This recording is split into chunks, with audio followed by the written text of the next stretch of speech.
अगर तू 10 दिन इस चीज को फॉलो कर लिया तो तुम्हारे अंदर से वो वाइब आएगी कि भैया I can score 95% in board exam, annual exam या हाफ ईयरली एग्जाम। तो ऐसा टाइम टेबल रोहित ने बनाया था और मोहित ने भैया ऐसा टाइम टेबल बनाया था। तुम क्या एक्सपेक्टेशन करोगे कि रोहित का कितना मार्क्स आया होगा?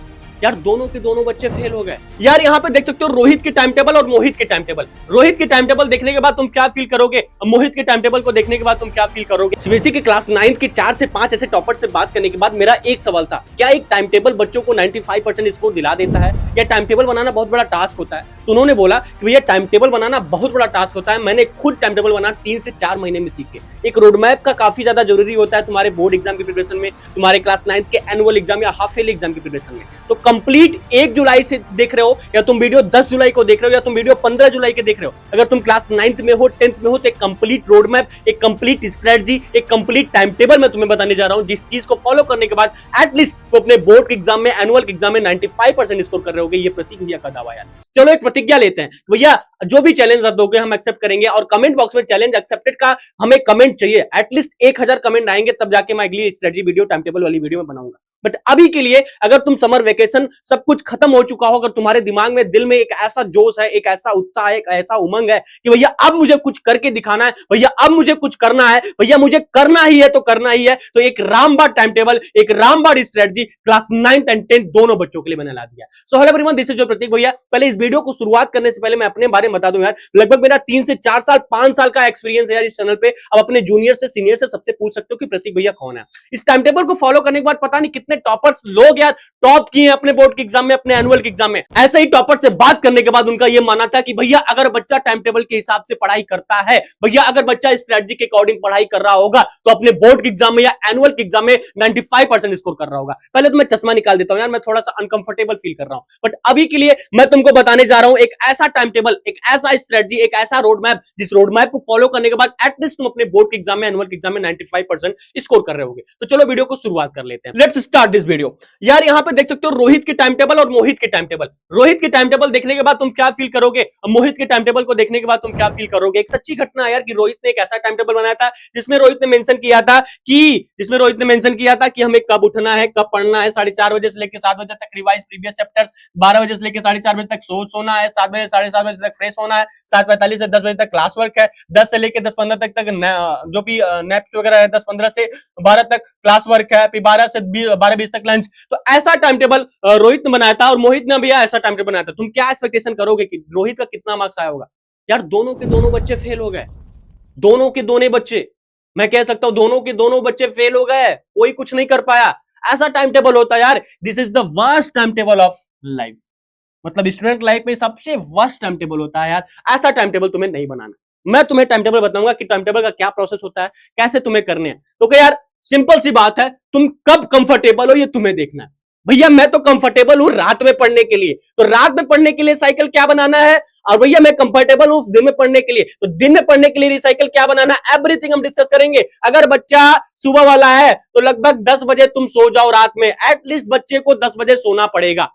जो भी तू देख रहा है भाई, तुझे अगर मॉर्निंग शिफ्ट में पढ़ने का मन होता है, मॉर्निंग शिफ्ट में तुम्हें पढ़ने की इच्छा होती है, तो एटलीस्ट तुम 10 बजे तक, 9:30 बजे से लेकर 10 बजे तक सो जाओ, अच्छी नींद लो। उसके बाद वेक अप एट 4 AM, 4 बजे तुम्हें उठना है, ये तुम्हें अपने आप से वादा करना पड़ेगा। अब इसमें देखो यार टाइम टेबल तो लोग 5 दिन का बना देते कि 5 हफ्ते भर का ये टाइम टेबल है। टाइम टेबल फॉलो कौन कर पाता है? कोई नहीं फॉलो कर पाता है, कोई भी फॉलो नहीं कर पाता है। कभी ना कभी मम्मी का कोई काम पड़ जाएगा कि आटा लाना है, कभी कभी चावल लाना है, कभी ये लाना है, कभी दुकानदार से ये ले लो, वो कर दो, पापा का ये कर दो, वो कर दो, तो ऐसे काम आ जाते हैं, तो तुम्हारे टाइम टेबल इनएक्टिव हो जाते हैं। बट अभी के लिए तुम्हें अपने माइंडसेट के साथ खेलना है। अगर तू बच्चा मॉर्निंग में पढ़ना पसंद करता है तो तेरे को 10 बजे रात में सोना पड़ेगा, एटलीस्ट सोना पड़ेगा।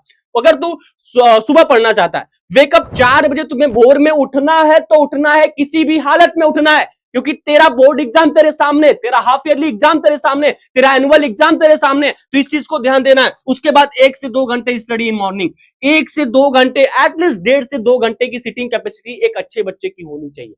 अगर तुम्हारी सिटिंग कैपेसिटी 1.5 से 2 घंटे की नहीं है तो तुम कुछ नहीं कर पाओगे मेरी जान, तुम कुछ नहीं कर पाओगे। तो 1 से 2 घंटे की स्टडी मॉर्निंग में तुम्हें होनी चाहिए प्रॉपर। अब इसमें क्या कमांड करना है भैया, मैं मैथ पढ़ना पसंद करता हूं भैया, सुबह मैं मैथ लगाता हूं ना, क्वेश्चन लगाता हूं, प्रैक्टिस करता हूं, तो काफी मजा आता है, तो तू मैथ उठा के पढ़। भैया मैं एसएसटी पढ़ना, कोई ऐसा कंपलसरी नहीं कि तू हार्ड सब्जेक्ट ही उठा।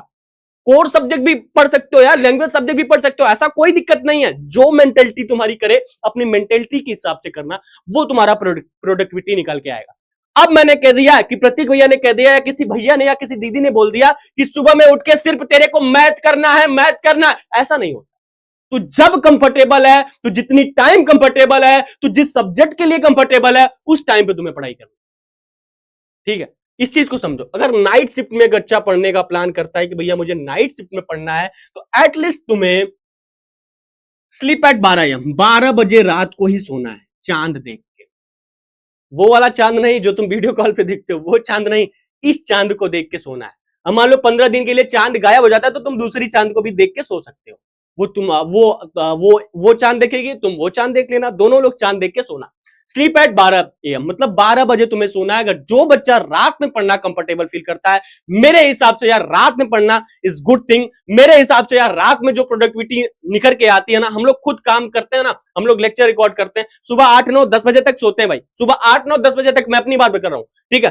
रात में 2 बजे, 3 बजे, 4 बजे जितना टाइम जगाना जगा लो यार, उतना टाइम हम लोग काम करते हैं, ठीक है। इस चीज को मुझे फील होना, एटलीस्ट 2 घंटे तुम्हें पढ़ने हैं। कब? एटलीस्ट 2 घंटे तुम्हें जब पढ़ने हैं, जब 10 से 12 की बात कर रहा है यहाँ पे कभी 10 से 12 की बात कर रहा है। रात में तुम्हें 12 बजे, मतलब मान लो तुम 8 बजे डिनर वगैरह कर लिए, 8 बजे तुम इस घर, अगर स्कूल यार अगर तुम गांव घर के हो तो 8 बजे डिनर कर लोगे, मानता हो तुम बाहर रहते होगे तो 9 बजे डिनर कर लिए। अगर तू 9 बजे डिनर कर लिया मेरी जान, तो एटलीस्ट तू 9:30, 10 बजे बैठ जा पढ़ने के लिए, और लगभग 2 घंटे तुमको पढ़ना है, तो पढ़ना है चाहे जैसे पढ़ना है, ठीक है। इस चीज का ध्यान देते हुए स्लीप एट 12 AM, और तुम्हें सोना 12 बजे है। यार पढ़ना है रात में, किसी और से बातचीत नहीं करनी है, नहीं गर्लफ्रेंड को कॉल लगा लिया, बात कर लिया, ऐसा कुछ नहीं करना है। अब आगे बात करते हैं। यहाँ पे प्रोडक्टिव आवर्स होता है, अनप्रोडक्टिव आवर्स होता है, जिसमें finding productive hours of your day, how one can make it's unproductive hours useful. देखो यार यहाँ पे सब कुछ माइंडसेट का खेल है। तुम्हें प्रोडक्टिव आवर्स कैसे निकलेगा तुम्हारे दिन में? जैसे क्या होता है कि मैं अभी के लिए फोन उठाया और 30 मिनट तक रील स्क्रॉल किया। साइंटिफिक प्रूफ है ना कि मैं जब रील स्क्रॉल करता हूं ना, तो मुझे अपने कैरियर थोड़ा सा एक साइड में दिखता है कि मैं ये क्या कर रहा हूं, तुरंत करना कि ये मैं क्या कर रहा हूं यार, अपने आप से इरिटेट होना है, अपने आप से। तब वो प्रोडक्टिव आवर्स निकल के आते हैं, तब वो प्रोडक्टिव चीजें समझ में आती हैं। जैसे मैं मानता हूं कि धीरे धीरे ये चीजें नहीं होंगी, अभी के लिए तुम्हें हैबिट बनाना पड़ेगा। मान लो कि तूने 30 मिनट के लिए रील ओपन कर लिया, 30 मिनट के लिए तूने रील ओपन कर लिया, ठीक, 30 मिनट की बात कर रहा हूं। 30 मिनट के लिए तूने रील ओपन किया, 30 मिनट तक ओपन करने के बाद 30 मिनट तक ओपन करने के बाद तुम्हारे दिमाग में एक ये चीज होनी चाहिए कि प्रतीक भैया ने बोला था यार प्रोडक्टिव आवर्स निकालना है, तो जहां पे तुम गलत कर रहे हो वहां से तुम्हारे दिमाग में टिक हो जाना चाहिए कि ये मेरे लिए गलत है। और तुम्हें पता है कि यहां पे टाइम वेस्ट हो रहा है, तुम्हें पता है बच्चा कि यहां पे टाइम वेस्ट हो रहा है, फिर भी तुम पढ़ करते हो, फिर भी तुम रील स्क्रॉल करते हो। इस चीज को तुम्हें ध्यान देना है और वहीं पे पॉज करना है। पॉज करने के बाद जो तुम करना चाहते हो, जो तुम्हारे लिए बेनिफिशियल है, उस चीज को करना है। पूरा का पूरा माइंडसेट का खेल है, पूरा का पूरा माइंडसेट का खेल है, ठीक है। ये होता है नियम। जैसे 30 मिनट तुमने रील स्क्रॉल कर लिया, अब 30 मिनट के लिए तू बैठ जा पढ़ने के लिए, 30 मिनट के लिए तू बैठ जा पढ़ने के लिए भाई, तब तुम्हारा प्रोडक्टिव आवर्स निकल के आएगा, ठीक है। ये चीज होती है। उसके बाद how one can make it's unproductive hours useful. देखो यार जो भी तुम्हारा अनप्रोडक्टिव, क्या होता है कि तुम्हारा कोई समय जिसमें बैठे हो खाली, स्किल बेस्ड काम कर लो, स्किल बेस्ड। आज के जमाने में अगर तुम्हारे पास कोई प्लान बी नहीं है, तो तुम अपने जीवन में कुछ नहीं कर पाओगे। प्लान ए के साथ में प्लान बी के बारे में सोचना है, जो कि तुम्हारे लिए यूनिक चीज है। एटलीस्ट मैं तुम्हें बता दूं, अगर तुम्हारे पास ऐसा कोई स्किल नहीं है जो लोगों से अलग है या औरों से अलग है, तब तुम कुछ नहीं कर पाओगे यार। आज के जमाने में पढ़ लिख के कोई बंदा कुछ नहीं कर पा रहा है। स्किल बेस्ड वाला बंदा तुमसे ज्यादा अर्निंग कर रहा होगा, अगर भले से तुम्हारे से उम्र में छोटा हो। क्लास 8 का बच्चा अगर आज के डेट में उसके पास स्किल है, तो तुमसे ज्यादा अर्निंग करेगा, और अर्निंग कर भी रहा होगा। आज के डेट में जहां तुम अपने पेरेंट्स से पैसे ले रहे हो, वहां वो बच्चा अर्निंग करके अभी अपने पेरेंट्स का भी ख्याल रख रहा है। तो स्किल तुम्हें अनप्रोडक्टिव आओ में कहीं बैठे हो, कहीं खेल रहे हो, कूद रहे हो, तुम्हें लग रहा है कि ये गलत है, तो इस चीज को ध्यान दो। ये भी मेंटेलिटी का खेल है, ठीक है। उसके बाद नेक्स्ट है सेटअप डेली टारगेट। जो भी टारगेट्स हैं डेली बना लो। जैसे तू 10 बजे सोने गया मेरी जान, 10 बजे सोने गया, तो एक तुम्हें बनाना है कि make a goal to read 1 chapter daily. एक चैप्टर डेली तुम्हें रीड करना है, ये तुम्हें टारगेट बनाते हुए चलना है। ये तुम्हें टारगेट बनाते हुए चलना है कि एक चैप्टर मुझे करना है, मैथ का ये चैप्टर का मुझे एक्सरसाइज कर लेना है, एनसीईआरटी बैक एक्सरसाइज की ये सॉल्यूशन करना है, इसको टारगेट बनाते हुए चलना है। प्रैक्टिस 4-5 क्वेश्चन डेली, न्यूमेरिकल्स और मैथ्स क्वेश्चन। देखो यार तुम्हें 4 से 5, देखो इस बार तुम्हारा पूरा का पूरा कॉम्पिटेंसी बेस्ड पेपर होने वाला है, पूरा का पूरा, ठीक है। तो सीबीएसई कहां से सवाल दे देगी, क्या कर देगी, उसे कुछ नहीं पता है। संयम भारद्वाज ने साफ साफ बोला है कि अगर बच्चा एनसीईआरटी के भरोसे है कि एनसीईआरटी पढ़ के वो कुछ अच्छा कर लेगा, तो नहीं हो पाएगा। उस बेस पे सवाल अलग क्रिएट करे जाते हैं, तब आपके बोर्ड के एग्जाम में आता है। अब छपने वाला ऑप्शन गया कि तुम्हारा ये क्वेश्चन वहीं छप जाएगा, ये ऑप्शन गया। प्रैक्टिस 4-5 क्वेश्चन डेली, न्यूमेरिकल्स हो गए या मैथ्स के क्वेश्चन हो गए, या तुम्हें डेली तो डेली टू डेली करने हैं। भले से तुम्हें डर लग रहा हो, भले से तुम्हें नहीं आता है, बट करने हैं तो करने हैं। See the target of next day in advance always. देखो यार, अगले दिन तुम्हें क्या करना है, उस चीज को तुम्हें बना के चलना है। तुम्हारे डायरी में वो मेंशन होना चाहिए कि अगले दिन हमें क्या करना है, ठीक है। उसके बाद हम यहाँ पे देखेंगे क्या, 3 इंपॉर्टेंट थिंग्स, जो कि कंसिस्टेंसी, ये जीवन में काफी अच्छी चीज है। अगर तू कंसिस्टेंट है भाई, 1 महीने पढ़ के दिखा, 1 महीने की बात कर रहा हूं, अगर 1 महीने तू इस चीज को फॉलो कर ले रहा है, मैं 1 महीने भी छोड़ो, अगर तू 10 दिन इस चीज को फॉलो कर लिया, तो तुम्हारे अंदर से वो वाइब आएगी कि भैया I can score 95% in board exam, annual exam या हाफ ईयरली एग्जाम।